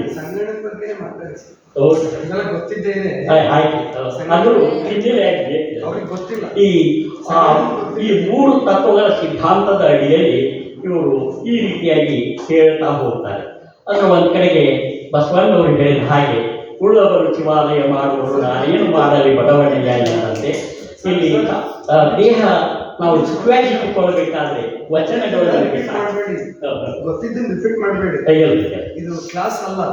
ಇಷ್ಟಲಿಂಗ ದೀಕ್ಷಿತನಾದ ಶರಣ ದಾಸೋಹದ ಅವನ ಕಡೆಗೆ ಬರುವುದು. ಹನ್ನೆರಡನೇ ಶತಮಾನದ ಬಸವಾದಿ ಪ್ರಬಂಧರ ಕಾಲಘಟ್ಟದಲ್ಲಿ ಇವರು ಮಾಡಿದ ಒಂದು ಕಾಯಕದ ಒಂದು ದಾಸೋಹದ ಮಹಿಮೆಯನ್ನು ಹೇಳಲಿಕ್ಕೆ ಬಂದರೆ ಇವರ ಬಗೆಗೆ ಅಂದರೆ ಜೀವನ ವೃತ್ತಾಂತದ ಮಾಹಿತಿ, ಹೆಚ್ಚಿನ ವಿವರಗಳು ತಿಳಿದಿಲ್ಲ. ಆದರೂ ಅವರ ವಚನಾಂಕಿತದ ಶಂಭುವಿನಿಂದ ಅರ್ಥ, ಸ್ವಯಂಭುವಿನಿಂದ ಅರ್ಥಕ್ಕ ಅತಿ ಬಳಗೋಡ ಮಾತುಳಂಗ ಮಧುಕೇಶ್ವರರು ಬಹುಶಃ ಪೂಜ್ಯರೇ ಇಲ್ಲಿ ಬನವಾಸಿಯ ಮಧುಕೇಶ್ವರ ದೇವಾಲಯದ ಅಕ್ಕಪಕ್ಕದಲ್ಲಿ ಇದ್ರು ಅಂತ ಅನಿಸ್ತದೆ.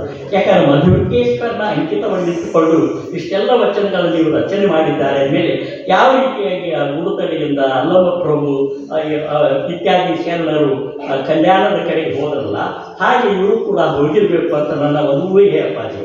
ಹೀಗೆ ಇವರು, ಏಕೆಂದರೆ ಆತನಿಂದ ರಚಿಸಲ್ಪಟ್ಟ 100 ವಚನಗಳನ್ನು ಗಮನಿಸಿದರೆ ಈತನ ಬಗೆಗೆ ದೊರೆತ ಮಾಹಿತಿ ಇಷ್ಟು ಮಾತ್ರವೆಂದು ಹೇಳಬಹುದು.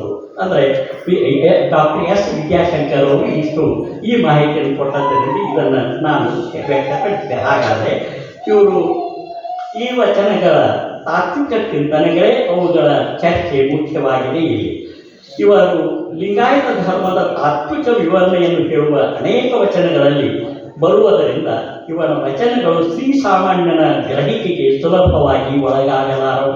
ಅಂದರೆ ಸರ್ವೇ ಸಾಮಾನ್ಯವಾಗಿ ಉಳಿದೆಲ್ಲ ವಚನಕಾರರ ವಚನಗಳನ್ನು ನಾವು ಓದಿದ ಹಾಗೆ ಓದ್ತಾ ಹೊರಟ್ರೆ ಅದರ ಆಳಕ್ಕೆ ಇಳಿದಾಗ ಮಾತ್ರ ಏನಿದೆ ಅನ್ನೋದನ್ನು ಕುತೂಹಲದಿಂದ ಓದಿದಾಗ ಮಾತ್ರ ಇವರ ವಚನಗಳ ಅರ್ಥ ನಮಗೆ ಆಗ್ತಾಯಿದೆ. ಹಾಗೆ ಇಲ್ಲಿ ಕೆಲವು ಶ್ರೀ ಸಾಮಾನ್ಯರಿಗೆ ತಿಳಿಯದೇ ಇದ್ದರೂ ಕೂಡ ಆ ಒಂದು ವಚನಗಳ ರಚನೆಯನ್ನು ಯಾವ ರೀತಿ ಮಾಡಿದ್ದಾರೆ ಅನ್ನೋದನ್ನು ಇಲ್ಲಿ ನೋಡೋಣ. ಭಕ್ತಿಯೇ ಮುಕ್ತಿಗೆ ಸೋಪಾನವೆಂದ ಶರಣರ ಮಾತು ತಮ್ಮ ತಮ್ಮ ವಚನಗಳಲ್ಲಿ ನಿಶ್ಚಲವಾಗಿ ಮೂಡಿ ಬಂದಿದೆ. ಇಲ್ಲಿ ಆಮಂತ್ರಣ ಪತ್ರಿಕೆಯಲ್ಲಿರುವ ಪೂಜ್ಯರು ಒಂದು ವಚನವನ್ನು ಹಾಕಿದ್ದಾರೆ, ಅದರ ಕಡೆಗೂ ಕೂಡ ಬರೋಣ. ಭಕ್ತಿಯೇ ಮುಕ್ತಿಗೆ ಸೋಪಾನವೆಂದ ಶರಣರ ಮಾತು ತಮ್ಮ ತಮ್ಮ ವಚನಗಳಲ್ಲಿ ನಿಶ್ಚಲವಾಗಿ ಮೂಡಿ ಬಂದಿದೆ. ಷಷ್ಠಲಗಳ ಆಚರಣೆಯನ್ನು ದಾಸೋಹ ಸಂಗಣನ ವಚನದಲ್ಲಿ ಹೀಗೆ ಹೇಳ್ತಾರೆ ನೋಡಿ. 6 ಸ್ಥಳ ವರ್ಣಿಸುವಲ್ಲಿ ತುಂಬ ದೀರ್ಘವಾದ ವಚನ. ಭಕ್ತಂಗೆ, ಮಹೇಶ್ವರಂಗೆ, ಪ್ರಸಾದಿಗೆ, ಪ್ರಾಣಲಿಂಗಿಗೆ, ಶರಣಂಗೆ, ಐಕ್ಯಂಗೆ ಸ್ಥಳ 6, ಲಿಂಗ ಪೂಜೆ, ವರ್ಣ 6, ಪಟ ಒಂದೇ, ಅಕ್ಷರವಾದ ಬೀಜ ಒಂದೇ, ದಳ 6, ಆತ್ಮ ಪೂಜೆ. ಇಂಥೀ ಭೇದಂಗಳು ಭಿನ್ನವಾಗಿ ನಿಚ್ಚಣಿಗೆಯ ಮೆಟ್ಟಿನಂತೆ ಎಡತಾಕುವ ತೆರದಂತೆ ಸ್ಥಳ 2, ಆಚರಣೆ 4. ಇಂಥೀ ಭೇದವು 6ರಲ್ಲಿ ಷಡುಸ್ಥಳ ಸಂದು ಸಂಗನ ಬಸವಣ್ಣ ಚನ್ನ ಬಸವಣ್ಣನವರಿಂದ ಪ್ರವಾಹವಾಗಿ ಭಕ್ತಿ ರೂಪ ಇತ್ತು. ಲಿಂಗತ್ತ ಸ್ವಯಂಭುವಿನಿಂದ ಅತ್ತತ್ತ ಅತಿ ಬಲ ನೋಡ ಮಾತುಳಂಗ ಮಧುಕೇಶ್ವರ ಅಂತ ಹೇಳ್ತಾರೆ. ಅಂದರೆ ಷಷ್ಠಲದ ಆಧಾರವಾಗಿ ಸಮಕಾಲೀನ ಎಲ್ಲ ವಚನಕಾರರನ್ನು ಸ್ಮರಣೆ ಮಾಡ್ತಾ ಚನ್ನಬಸವಣ್ಣವರು, ಅಲ್ಲಮ ಪ್ರಭುದೇವರು, ಅಕ್ಕ ಮಹಾದೇವಿಯವರು ಇವರೆಲ್ಲರೂ ಯಾವ ರೀತಿಯಾಗಿ ಷಷ್ಠದ ಮಾರ್ಗವನ್ನು ಅನುಸರಿಸಿ ನಮಗೆ ಬೋಧನೆ ಮಾಡಿ ಹೋಗಿದ್ದಾರಲ್ಲ, ಅದೇ ರೀತಿಯಾಗಿ ನಾನು ಕೂಡ ನಡೆದುಕೊಂಡಿದ್ದೇನೆ, ಆಚರಣೆಗೆ ತಂದಿದ್ದೇನೆ ಎನ್ನುತ್ತಾರೆ ದಾಸೋಹಿ ಸಂಗಣ್ಣ. ಈ ವಚನವನ್ನು ಗಮನಿಸಿದಾಗ ಷಷ್ಠದ 6ನೇ ಸ್ಥಳವಾಗಿರುವ ಐಕ್ಯ ಸ್ಥಳವನ್ನು ಹೊಂದಬೇಕಾದರೆ ಮೊದಲಿನ ಭಕ್ತಿ, ಮಹೇಶ್ವರ, ಪ್ರಸಾದಿ, ಪ್ರಾಣಲಿಂಗಿ, ಶರಣ ಎಂಬಿವುಗಳನ್ನು ಹಂತ ಹಂತವಾಗಿ ಬಳಸಿಕೊಳ್ಬೇಕು, ಆಚರಣೆಯಲ್ಲಿ ತರಬೇಕು. ಅಂದಾಗ ಮಾತ್ರ ಒಂದೊಂದು ಮೆಟ್ಟಿಲನ್ನು ಏರುತ್ತಾ ಐಕ್ಯ ಸ್ಥಿತಿಗೆ ಹೋಗುವುದು ನಿಜ ಆಚರಣೆಯ ಮೂಲಕವಾಗಿ ಭಕ್ತಿಯ ಅಡಿಪಾಯದಿಂದಲೇ ಸಾಧಿತವಾಗುತ್ತದೆ ಎಂದಿದ್ದಾರೆ ಈ ವಚನದ ಮೂಲಕವಾಗಿ. ಗುರುವಿನಿಂದ ಇಷ್ಟಲಿಂಗ ದೀಕ್ಷೆಯಾದ ಮೇಲೆ ನಿಜ ನಿಷ್ಠೆಯಿಂದ ಇಷ್ಟಲಿಂಗ, ಪ್ರಾಣಲಿಂಗ, ಭಾವಲಿಂಗಗಳೆಂದು ಭಾವಿಸಿ ಅರ್ಚಿಸಿ ಪೂಜಿಸಿ ನಿಜ ವಸ್ತುವಾಗಿರುವ ಆತ್ಮಂಗ ಸಾಕ್ಷಿಯಾಗಿ ಭಕ್ತನಾದವನು ಪಾಲಿಸಿದಾಗ ಶರಣನಾಗಿ ಐಕ್ಯ ಸ್ಥಳಕ್ಕೆ ಏರುವನು ಎಂದು ಪ್ರತಿಪಾದನೆ ಮಾಡಿದ್ದಾರೆ.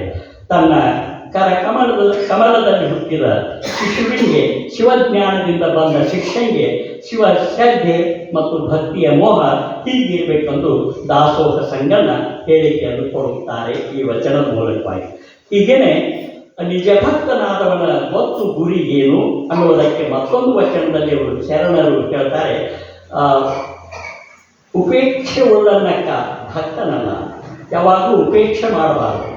ಉಪೇಕ್ಷೆ ಉಳ್ಳನಕ್ಕ ಭಕ್ತನಲ್ಲ, ಹಿತಶತ್ರುವಾಗಿ ಇಹನ್ನಕ್ಕ ಮಹೇಶ್ವರನಲ್ಲ, ಪರದ್ರವ್ಯ ಭಕ್ಷಿಪ ಪ್ರಸಾದಿಯಲ್ಲ, ಪ್ರಜ್ಞಾಹೀನಿ ಪ್ರಾಣಲಿಂಗಿಯಲ್ಲ, ಕುಚಿತ್ತ ಅಪಸರೆಯ ಕ್ಷಣಿಕ ಶರಣನಲ್ಲ, ಉಪಮಾಭೇದ ಗುಪ್ತ ಪಾತಕ ಐಕ್ಯನಲ್ಲ. ಇಂಥೀ ಷಡುಸ್ಥಳಗಳ ಸ್ಥಾನ ವಿವರಣಗಳನ್ನು ಅರಿತು ಸ್ಥಳ ನಿರ್ಮಾಣಿಯಾಗಿ ತತ್ವನೇ ಮುಖದಿಂದ ನಿತ್ಯ ಅನಿತ್ಯದ ತಿಳಿದು ಪರತತ್ವದ ಗೊತ್ತಿನಲ್ಲಿ ನಿಜ ನಿರವನ್ನು ಅರಿಯುತ್ತ ಆತ್ಮದ ಬೆಕ್ಕಂತೆ ಬಯಚಿಟ್ಟು ತತ್ಕಾಲ ಉಚಿತವನ್ನರಿದು ಕಾಂತಿ ನಷ್ಟವಾಗಿ ಕಳವಳಿಸಿ ಕಂಗೆಳದೆ ಕುರುಹಿನ ಲಕ್ಷ್ಯದಲ್ಲಿ ಚಿತ್ತ ಸಮೂಹದಲ್ಲಿ ಎಚ್ಚರಿಕೆ, ನಿಜ ವಸ್ತುವಿನಲ್ಲಿ ಚಿತ್ತು ಲೇಪವಾದುದು ಸಾವಧಾನ ಸಂಬಂಧಿಯ ಸಂಬಂಧ ನೋಡ ಮಾತುಳಗ ಮಧುಕೇಶ್ವರರು ಅಂತ ಹೇಳ್ತಾರೆ. ಅಂದರೆ ಸದ್ಭಕ್ತನಾದವನು ಹಂತ ಹಂತವಾಗಿ ಮೇಲೇರಬೇಕೆ ವಿನಃ ಒಮ್ಮೆಲೆ ನಾವು ಐಕ್ಯ ಸ್ಥಳವನ್ನು ಹತ್ತೀನಿ ಅಂತಂದರೆ ಅದು ಮೂರ್ಖತನದ ಪರಮಾವಧಿಯಾದೀತು. ಅಂದರೆ ಗುರುದೀಕ್ಷೆಯನ್ನು ಸಂಪಾದನೆ ಮಾಡಿದ ಮೇಲೆ ಆತ ಪಾಲಿಸಬೇಕಾದಂಥ ನೀತಿ ನಿಯಮಗಳನ್ನು ಈ ಒಂದು ವಚನದ ಅಡಿಯಲ್ಲಿ ಚರ್ಚೆ ಮಾಡಿದ್ದಾರೆ. ಒಂದು ವೇಳೆ ಇವುಗಳ ವಿರುದ್ಧ ಈಸಿದರೆ ಏನಾಗ್ತದೆ ಎನ್ನುವಂಥ ಒಂದು ಸೂಚನೆಯನ್ನು ಕೂಡ ಈ ವಚನದ ಮೂಲಕವಾಗಿ ಸಾರಿದ್ದಾರೆ. ಆದ್ದರಿಂದ ಸದ್ಭಕ್ತನಾದವನು ಆತ್ಮಸಾಕ್ಷಿಯಾಗಿ ಪರಿಶುದ್ಧ ಜೀವಿಯಾಗಿ ಗುರು ತೋರಿದ ಮಾರ್ಗವಿಡುವುದು ನಡೆದರೆ ಮುಕ್ತಿ ಕಟ್ಟಿಟ್ಟ ಬುದ್ಧಿ ಅನ್ನುತ್ತಾರೆ ದಾಸೋಹಿ ಸಂಗಣ್ಣವರು. ಗುರುಲಿಂಗ ಜಂಗಮನ ಸೇವೆಯನ್ನು ಶಸ್ತ್ರ ಮಾರ್ಗದಲ್ಲಿ ಮನಮುಟ್ಟಿ ಮಾಡಿದರೆ ಮುಕ್ತಿ ತನ್ನಿಂದ ತಾನೇ ಲಭಿಸುತ್ತದೆ ಎಂಬುದಾಗಿ ಸಂಗಣ ಬಸವಣ್ಣವರ ಹೇಳಿಕೆಯಾಗಿದೆ. ಹಾಗೆಯೇ ಮುಂದುವರೆದು ಹೇಳ್ತಾರೆ ಏನು ಅಂತಂದರೆ, ಕರಣಗಳ ನಿವೃತ್ತಿಯ ಮಾಡಿ ಕಾಯ ವಾಚ ಮನಸ ತ್ರೀಕರಣ ಪೂರ್ವಕ ಸಿದ್ಧತೆಯನ್ನು ಮಾಡಬೇಕಾದ ಕೆಲಸ ಅದು. ಅದಕ್ಕೆ ಅವರು ಹೇಳ್ತಾರೆ, ಕರ್ಣಗಳ ನಿವೃತ್ತಿಯ ಮಾಡಿ ಲಿಂಗವ ಕಂಡೆ ಹೆಣ್ಣೆಂಬಲ್ಲಿ ಲಿಂಗ ಪೂಜಾ ನಿಷ್ಠರಾಗಿರುವ ದಾಸೋಹದ ಸಂಗಣ್ಣ ಶರಣರು ಲಿಂಗ ಪೂಜಾ ಕ್ರಿಯಾ ಪಥಯೋಗದ ಕುರಿತನ್ನು ತಮ್ಮ ವಚನವೊಂದರಲ್ಲಿ ಹೀಗೆ ಹೇಳಿದ್ದಾರೆ. ನೋಡು, ಒಂದೊಂದು ವಚನಗಳು ದೀರ್ಘವಾಗಿದ್ದರೂ ನಾನು ಆಯ್ಕೆ ಮಾಡಿಕೊಂಡದ್ದು ಆದಷ್ಟು ಚಿಕ್ಕ ವಚನಗಳನ್ನು ಮಾತ್ರ. ಇವರು ಹೇಳ್ತಾರೆ, ಈ ಒಂದು ಕಾಯಕ ನಿಷ್ಠೆ ಹೇಗೆ ಇರಬೇಕು ಎಂತಕ್ಕಂಥ ಮಾತು. ಕಾಯದ ಗುಣವನ್ನು ಅರಿಯದೆ ಯೋಗವ ಮಾಡಬಹುದೇ? ಕರ್ಮದ ಗುಣವನ್ನು ಅರಿಯದೆ ಆತ್ಮಯೋಗವ ಮಾಡಬಹುದೇ? ಆತ್ಮನ ಗುಣವನ್ನು ಅರಿಯದೆ ವರ್ಮ ಯೋಗವನ್ನು ಕಾಣಬಹುದೇ?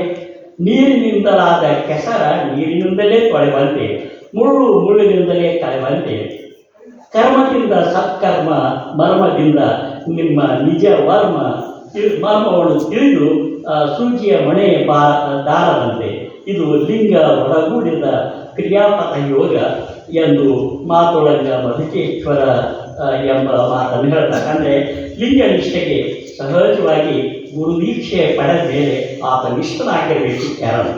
ಆದ್ದರಿಂದ ಕ್ರಿಯಾಶಕ್ತಿ, ಇಚ್ಛಾಶಕ್ತಿ, ಜ್ಞಾನಶಕ್ತಿ ಈ ತ್ರಿವಿಧ ಶಕ್ತಿಗೆ ಬದ್ಧರಾಗಿ ಅವರವರ ತದ್ಭಾವಕ್ಕೆ ಪ್ರಭಾವಿತರಾಗಿ ಸಂಗಣ್ಣ ಭಕ್ತಿ ಕಾರಣವಾಗಿ ಎಂಬುದು ಈ ಒಂದು ವಚನದ ತಿರುಳು ನನಗೆ ಅನಿಸಿದಂತೆ ಹೇಳಿದೆ. ಹಾಗೆಯೇ ಗುರುಭಕ್ತಿಯ ಬಗ್ಗೆ ಒಂದು ವಚನ ಆಯ್ಕೆ ಮಾಡಿದ್ದೇನೆ. ಅದು ಸೀದಾ ಸಾದಾ ಸರಳ ರೀತಿಯಲ್ಲಿ ಹೇಳಿದಂಥ ಈ ಗುರುಭಕ್ತಿಯ ಮಹಿಮೆಯನ್ನು ದಾಸೋಹಿ ಸಂಗಣ್ಣವರು ಹೇಳುವುದು ಹೀಗೆ: ಗುರುವಿಗಿಂತ ಮಿಗಿಲಾದ ವಸ್ತು ಮತ್ತೊಂದು ಇಲ್ಲವೇ ಇಲ್ಲ. ಗುರುವಿನ ಮಾರ್ಗದರ್ಶನದಿಂದಲೇ ಶಿಷ್ಯನ ಉದ್ಧಾರ ಆಗುತ್ತದೆ ಎನ್ನುವುದಂತೂ ಎಲ್ಲರೂ ತಿಳಿದುಕೊಂಡಂಥ ಮಾತು. ಹಾಗಾದರೆ ಇವರು ಹೇಳುವಂಥ ಈ ಶರಣರ ವಚನ ತನು ಧರ್ಮವ ಕಂಡು ಮನ ಧರ್ಮವನ್ನು ಅರಿತು ಅರಿವಿನ ವಿವೇಕದಿಂದ ಭ್ರತ್ಯರನೊಡಗೂಡುವನೇ ಗುರುಚರನು. ಆತ ಪರಮ ವಿರಕ್ತ ಪರಾಪರದಿಂದತ್ತ ಶಂಭುಲಿಂಗ ಇಂದಿತ್ತ ಸ್ವಯಂಭುವಿನಿಂದತ್ತ ಅತಿಬಳ ನೋಡ ಮಾತೊಳಗ ಮಧುಕೇಶ್ವರ. ಅಂದರೆ ಈ ವಚನವನ್ನು ಗಮನಿಸಿದರೆ ತನು ಮನ ಅರಿವಿನ ವಿವೇಕದಿಂದ ಶರಣರ ಸೇವಾನುರಾಗದಿಂದ ಇರುವವನೇ ಶ್ರೇಷ್ಠ ಗುರು ಮತ್ತು ಶರಣನೂ ಹೌದು. ಹಾಗೆ ಗುರುವಿನ ಮೇಲೆ ನಂಬಿಕೆ, ದೇವರ ಮೇಲೆ ಶ್ರದ್ಧೆ, ಲಿಂಗ ನಿಷ್ಠೆ, ಗುರು ಪರಮ ಪವಿತ್ರನು ಹಾಗೂ ವಿರಕ್ತ ಮಾರ್ಗಿಯಾದವನು ಎನ್ನುವಂಥ ಗುರು ಕಾರುಣ್ಯದ ಮಹಿಮೆಯನ್ನು ಈ ವಚನದ ಮೂಲಕವಾಗಿ ಹೇಳ್ತಾರೆ. ಹರಗುರು ಚರಮೂರ್ತಿಗಳನ್ನು ಮನದಲ್ಲಿ ಯಾವತ್ತೂ ಧ್ಯಾನ ಮಾಡಬೇಕಾದರೆ ಧ್ಯಾನ ಮಾಡಿದರೆ ನಿಜವಾಗಿ ಮೋಕ್ಷ ಸಿಗಲಿಕ್ಕೆ ದೊರಕಲಿಕ್ಕೆ ಸಾಧ್ಯ ಅನ್ನುವಂಥ ಮಾತು. ಹೀಗೆ ದೀಕ್ಷಾಗುರುವಾಗಿ ಬಂದು ಬ್ರಹ್ಮನ ಉತ್ಪತ್ತಿಯ ತೊಡದೆ ಶಿಕ್ಷಾಗುರುವಾಗಿ ಬಂದ ಆತ್ಮನ ಪ್ರಕೃತಿಯ ಕೆಡಿಸದೆ ಮೋಕ್ಷ ಗುರುವಾಗಿ ಬಂದು ತ್ರಿವಿಧ ಮಲವ ಕೆಡಿಸಿ ಮುಕ್ತನ ಮಾಡಿದೆ ಎನ್ನ ಲೀಲೆಗೆ ಗುರು ರೂಪಾಗಿ, ಸುಲೀಲೆಗೆ ಲಿಂಗ ರೂಪಾಗಿ, ನಿಜ ಲೀಲೆಗೆ ಜಂಗಮ ರೂಪಾಗಿ, ಇಂತಿ ತ್ರಿವಿಧ ರೂಪಾಗಿ ಭಿನ್ನನಾದಿ ಎಲ್ಲ ಭಕ್ತಿ ಕಾರಣವಾಗಿ ಶಂಭುಲಿಂಗನಂದಂತ ಮಾತುಳಂಗ ಮಧುಕೇಶ್ವರರು ಅಂತ ಹೇಳ್ತಾರೆ. ಅಂದರೆ ನನಗೆ ದೀಕ್ಷಾಗುರು ಶಿಕ್ಷಾಗುರು, ದೀಕ್ಷಾಗುರು, ಮೋಕ್ಷಾಗುರುವಾಗಿ ಬಂದು ನನ್ನ ಮನದ ಮೈಲಿಗೆ ಕಳೆದು ಮುಕ್ತನ ಮಾಡಿದೆ ಹೇ ಗುರುದೇವ ಎಂದು ಅವರು ಈ ಒಂದು ವಚನದ ಮೂಲಕವಾಗಿ ನಮಗೆ ಪ್ರಾರ್ಥನೆ ಅಥವಾ ಧ್ಯಾನ ಅಥವಾ ಇತ್ಯಾದಿಗಳಿಗೆ ಒಂದು ಪ್ರೋತ್ಸಾಹ ನೀಡುವ ರೀತಿ ಈ ವಚನ ತಳೆದಿದೆ ಅಂತ ನಾನು ಭಾವಿಸಿದ್ದೇನೆ.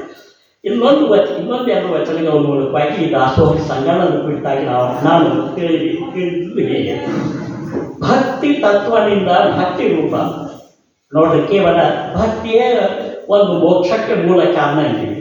ಆದರೆ ಭಕ್ತಿಯಿಂದ ಶ್ರದ್ಧೆಯಿಂದ ಗುರುವಿನ ಗುಲಾಮನಾಗಿ ಅಲ್ಲಿ ನಡೆದುಕೊಂಡ್ರೆ ಮಾತ್ರ ಮೋಕ್ಷ ಅಂದರೆ ಒಂದು ನೆಮ್ಮದಿ, ಸುಖ, ಶಾಂತಿ, ಸ್ವರ್ಗ ಅದು ದೊರೆಯುತ್ತದೆ ಅಂತಕ್ಕಂಥ ಎನ್ನುವ ಮಾತು ಎಲ್ಲ ದಾರ್ಶನಿಕರು ಹೇಳಿದಂಥ ಮಾತನ್ನೇ ಇಲ್ಲಿ ತಮ್ಮ ವಚನದ ಮೂಲಕವಾಗಿ ಹೀಗೆ ಹೇಳ್ತಾರೆ. ಭಕ್ತಿ ತತ್ವದಿಂದ ಭಕ್ತಿ ರೂಪು, ಅಪ್ಪು ತತ್ವದಿಂದ ಮಹೇಶ್ವರ ರೂಪು, ತೇಜ ತತ್ವದಿಂದ ಪ್ರಸಾದಿ ರೂಪು, ವಾಯು ತತ್ವದಿಂದ ಪ್ರಾಣಲಿಂಗಿ ರೂಪು, ಆಕಾಶ ತತ್ವದಿಂದ ಶರಣ ರೂಪು. ಇಂತೀ ಪಂಚತತ್ವಗಳನ್ನು ಅವಗಣಿಸಿ ಮಹದಾಕಾಶ ಅವಕಾಶವಾದುದು ಐಕ್ಯನ ಅಂತರಿಕ್ಷೆ ಅಂತ ಹೇಳ್ತಾರೆ. ಅಂದರೆ ನೋಡ್ರಿ, ಪಂಚಮಹಾಭೂತಗಳಿಂದ ಈ ಶರೀರ ಉತ್ಪತ್ತಿಯಾಗಿದೆ. ಹಾಗಾದರೆ ಈ ಪಂಚಮಹಾಭೂತಗಳಲ್ಲಿ ಒಂದೇನಾದರೂ ಕೊರತೆ ಆದರೆ ಬದುಕು ನಿರರ್ಥಕ ಆಗ್ತದೆ.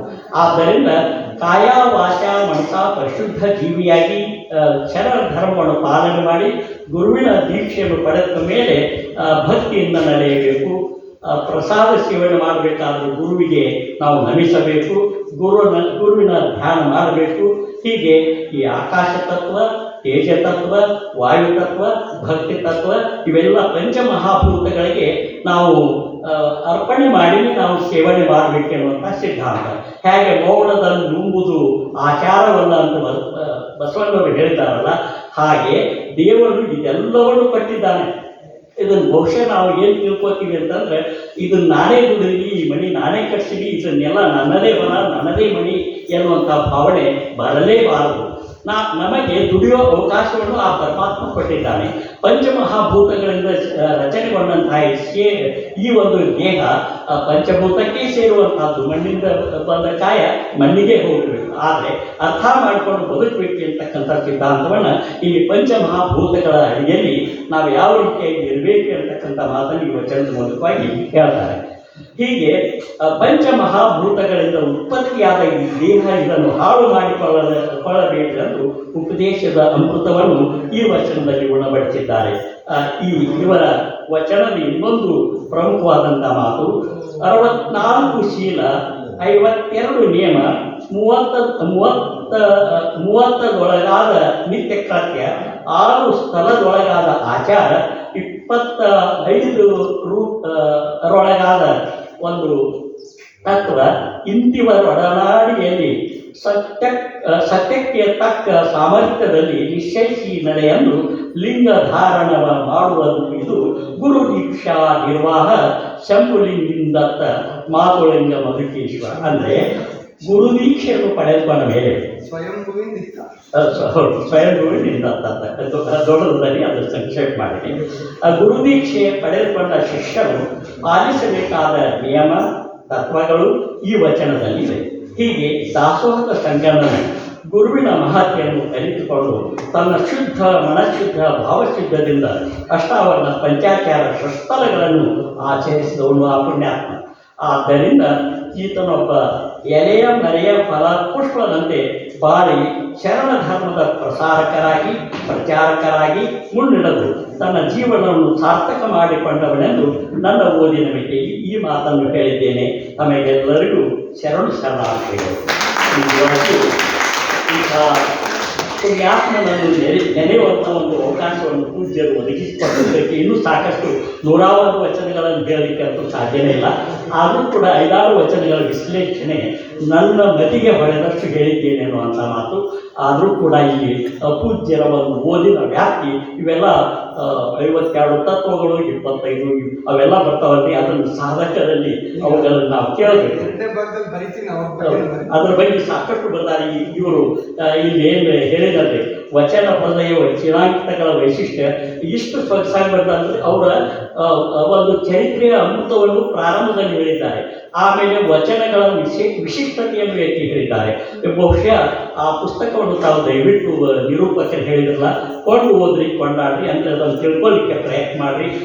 ಯಾರೂ ಮಾಡಲಾರ್ದಂಥ ಒಂದು PhD ಮಹಾಪ್ರಬಂಧ ಆಗ್ತದಲ್ಲಿ ಒಂದೇ ಸಂಪುಟ ಇದೆ. ಇನ್ನೂ ಯಾರು ಸಂಪುಟಗಳನ್ನು ತರಲಿದ್ದಾರೆ ಅಂದರೆ ಇನ್ನೊಂದು ಪುಸ್ತಕವನ್ನು ನೋಡಲಿಕ್ಕೆ ಸಾಧ್ಯವೇ ಇಲ್ಲ ಎನ್ನುವಷ್ಟರ ಮಟ್ಟಿಗೆ ಆ ಪುಸ್ತಕವನ್ನು ಅವರು ರಚನೆ ಮಾಡಿದ್ದಾರೆ. ಇದು ಒಂದು ಹೊಸ ವಿವೇಚನೆ, ಆಲೋಚನೆ.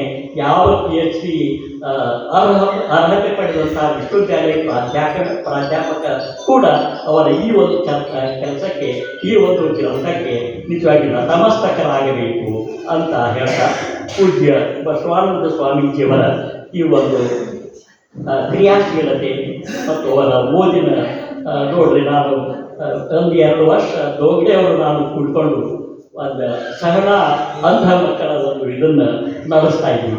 ಅವರು ಬೆಂಗಳೂರವ್ರಿಗೆ ಅದು ಯಾಕೋ ಏನು ನರ್ಸಿಂಗ್ ಅವರು ಆ ಒಂದು ಸಂಸ್ಥೆಯನ್ನು ಕಿತ್ಕೊಂಡು ಹೋಗ್ಬಿಟ್ಟು ನಾವಿಬ್ಬರು ಬಹಳ ತೊಡಗಿದ್ದೀವಿ. ಪೂಜ್ಯರ ಅಲ್ಲಮ ಪ್ರಭುವಿನ ಒಂದು ಪ್ರಭುಲಿಂಗ ಲೀಲೆಯನ್ನು, ಚಾಮರಸನ ಪ್ರಭುಲಿಂಗ ಲೀಲೆಯನ್ನು ನಾನು ಮತ್ತು ದೋಗ್ಡೆಯವರು ಕೂಡಿಕೊಂಡು ಆ ಭಾಮಿನಿ ಷಟ್ಪದಿಯ ಒಂದು ಗ್ರಂಥವನ್ನು ಇಲ್ಲಿಯಾಗಿ 1111 ವಚನಗಳನ್ನು ಬ್ರಾಯಿ ಲಿಪಿಗೆ ಅದನ್ನು ಅಳವಡಿಸಿಕೊಟ್ಟಿವಿ.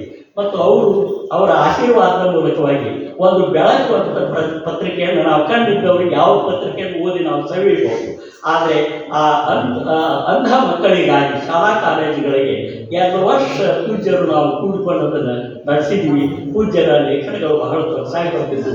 ಆ ಅಂಧ ಮಕ್ಕಳಿಗಾಗಿ ಶಾಲಾ ಕಾಲೇಜುಗಳಿಗೆ 2 ವರ್ಷ ಕಳಿಸಿದ್ವಿ.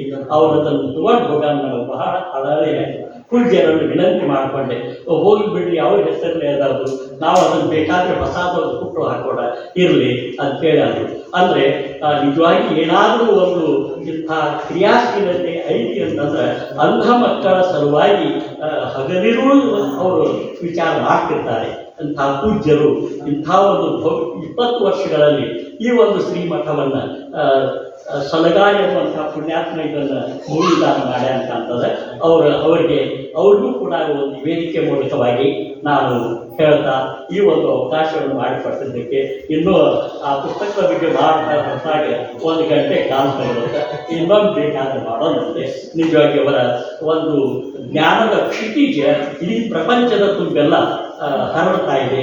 ಅದು ಅಷ್ಟೇ ಅಲ್ಲದೆ ತಾವು 23 ಭಾಷೆಗಳಲ್ಲಿ ವಚನಗಳನ್ನು ಏನು ಡಾಕ್ಟರ್ MM ಚಂದೂರಿ ಅವರು ಅನುವಾದ ಮಾಡಿದ್ದಾರಲ್ಲ, ಇವ್ರ ಪುಸ್ತಕಗಳು ಕೂಡ ಅನುವಾದ ಆದ್ರೆ ಭಾಳ ಚಲೋ ಆಗ್ತೈತಿ ಅಂತ ಅನ್ನುವಂಥ ಮಾತನ್ನು ಹೇಳ್ತಾ ಅವಕಾಶ ಒದಗಿಸಿಕೊಟ್ಟಂತಹ ಮತ್ತು ಕೇಳಿದವರಿಗೆಲ್ಲರಿಗೂ ನಾವು ಜಾನಪದ ಹಾಡಿನ ಮೂಲಕವಾಗಿ ನನ್ನ ಮಾತುಗಳಿಗೆ ವಿರಾಮ ಕೋರಿ.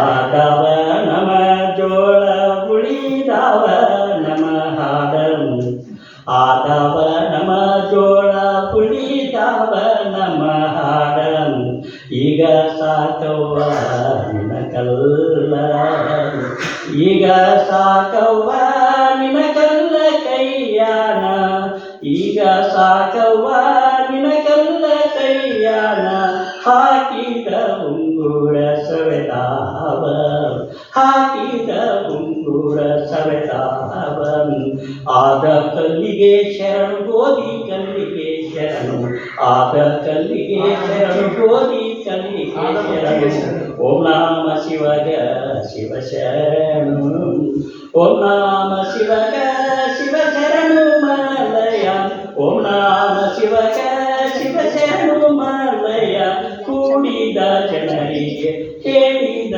ನಿಮಗೆ ಶಿವ ಶರಣು.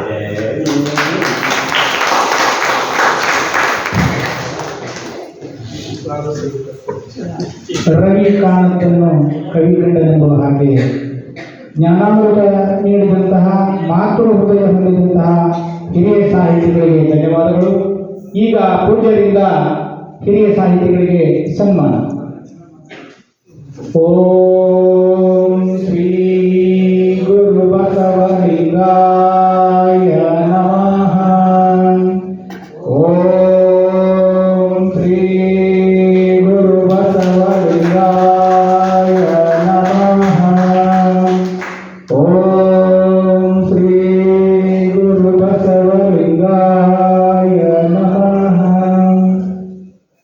ಮೈಕ್ ತಗೊಂಡು ಶಿವಾನಂದ ಬಗ್ಗೆ ನಾನು ಹೇಳ್ಬೇಕು.